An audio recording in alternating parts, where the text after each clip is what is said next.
So just as collaboration is key to ensure transparency, visibility, and efficiency as organizations digitize more of their supply chain across partners and processes, so is it key to ensure that knowledge is shared and teams stay aligned on new ways of working. And that's why we've made our content open and visible for our whole community.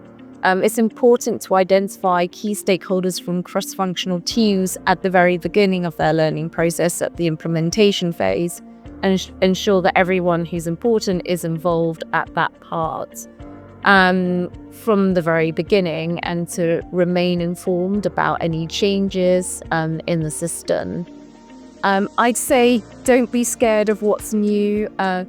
The best approach is probably just getting stuck in. We've got demos, we've got hands-on lab exercises available in TraceLink University with the admin certification.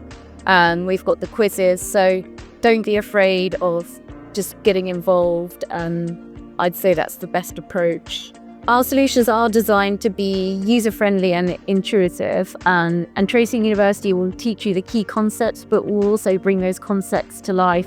And like I said, the demos, lab exercises, and online quizzes.